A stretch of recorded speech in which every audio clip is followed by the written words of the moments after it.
Good morning to all of you. हमारे इस video session में आप सभी का स्वागत है।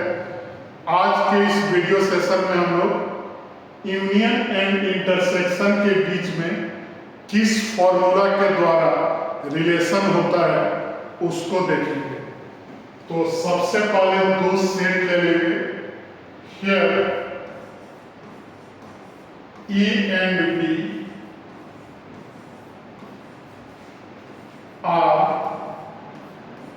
two sets हो गया।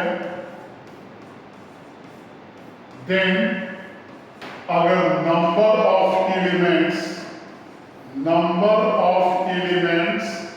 इन सेट ए लिखें, इन सेट ए तो m लिखेंगे, तो number of elements in A क्या ले लिए, m ले लिए।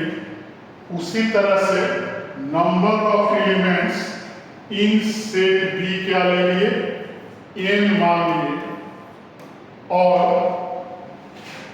नंबर ऑफ एलिमेंट्स जो दोनों में कॉमन है, ए इंटरसेक्शन बी को p ले लिए। तो अब पूछा जाए कि number of elements in A union B कितना होगा, तो इसके लिए हमें फॉर्मूला डिराइव करना है कि number of elements in A union B कितना आएगा। तो उसके लिए मैं वेन डायग्राम बना दे रहा हूं और वेन डायग्राम से ही फॉर्मूला समझा दे रहा हूं कि ए यूनियन बी निकालने के लिए कौन सा फॉर्मूला यूज करेंगे। तो वेन डायग्राम के लिए मैंने यूनिवर्सल सेट ले लिया और यहाँ एक सेट मैंने ए लिया और फिर एक सेट मैंने बी ले लिया। ए और बी यहाँ हो गया।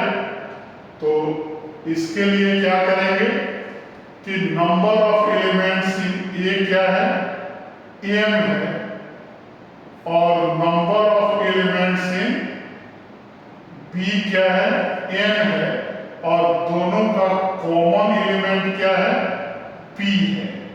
तो ओनली इन ए में कितना एलिमेंट होगा। अगर हम पूछें कि number of elements only in A, तो कहेंगे कि m minus p element only in A होगा और n माइनस p एलिमेंट क्या होगा, ओनली इन b होगा।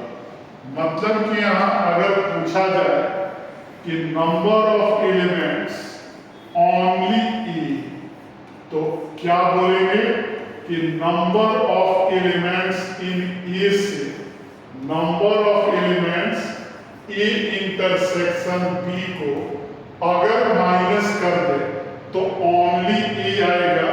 तो क्या आएगा, m माइनस p।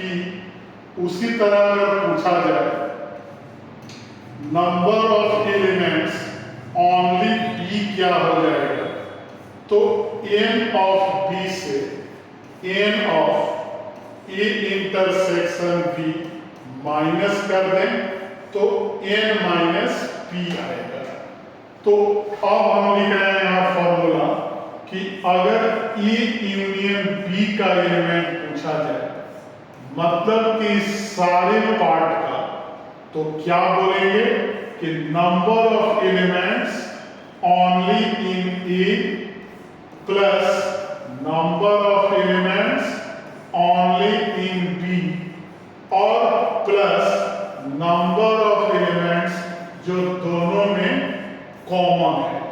मतलब कि तीन पार्ट इसका है, पहला पार्ट, दूसरा पार्ट और तीसरा पार्ट। तो पहले पार्ट को क्या बोल रहे हैं, ओनली ए, दूसरे पार्ट को इंटरसेक्शन और तीसरे पार्ट को क्या बोलेंगे, ओनली बी।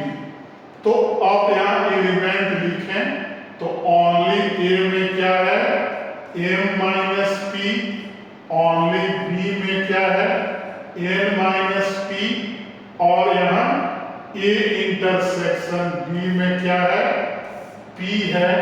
तो हमारा वैल्यू क्या आ गया, m plus n minus p आ गया।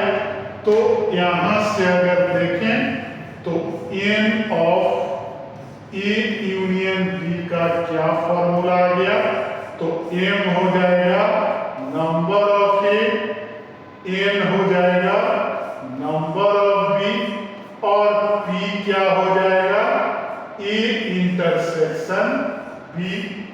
तो इस फॉर्मूला को याद रखना है कि number of elements in A union B निकालना हो तो number of elements in A plus number of elements in B और minus number of elements in A intersection B। तो हमारा A यूनियन B का फॉर्मूला आ गया। अब यहां एक कंडीशन लिख देंगे, if A and B are, अगर दिस ज्वाइंट सेट हो जाए, disjoint sets, then number of A intersection B क्या हो जाएगा, 0। That is number of A union B लिखें तो number of A plus number of elements in B और minus 0। That is disjoint के case में याद रखना है कि number of A union B कितने के बराबर होगा, तो number of A plus number of B। तो इस फॉर्मूला को याद रखना है। तो अगर दो सेट दिया रहे और A और B का एलिमेंट्स दिया रहे, दोनों का कॉमन एलिमेंट्स पता हो तो A यूनियन B हम लोग इस फॉर्मूला से फाइंड कर सकते हैं। तो हमारे वीडियो को लाइक, चैनल को सब्सक्राइब और फेसबुक आईडी को फॉलो करते रहें।